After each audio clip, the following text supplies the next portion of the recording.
The 85-year-old F1 supremo likened the sport to a rock concert at which the band turned up but could not perform. "We are not putting on a very good show," he said, in the build-up to Sunday's Bahrain Grand Prix.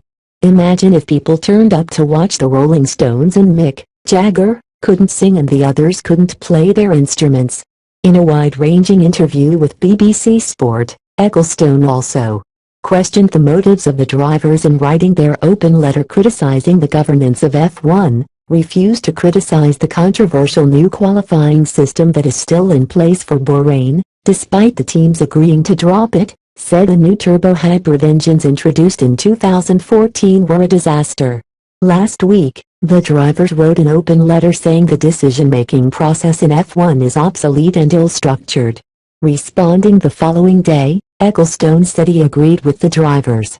But he told BBC Sport he thought the drivers were saying probably what their teams had told them to say. Alex Wers, the chairman of the Grand Prix Drivers Association, was not immediately available to respond to Ecclestone's claims. Ecclestone added the governance of F1 was nothing to do with me. On the issue of qualifying, Ecclestone blamed governing body the FIA for the new format, which was supposed to spice up race weekends.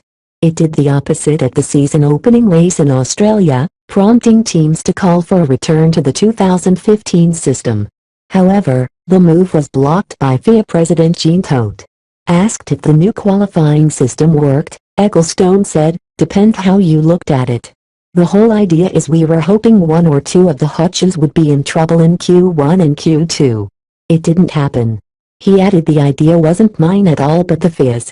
However, he rejected calls for a return to the 2015 format because he felt that did not work well either.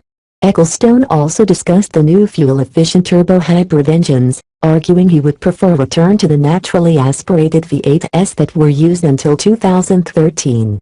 "I said this engine would be a disaster and was criticized for that," he said, claiming the lack of noise meant F1 had lost some of its appeal.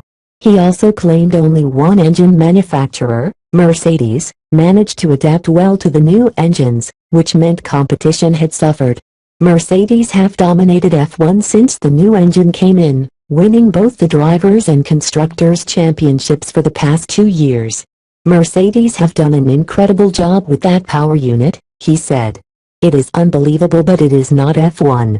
Asked what F1 should be like, he said, "Like it used to be. I didn't find anything wrong with the V8s and neither did anyone else.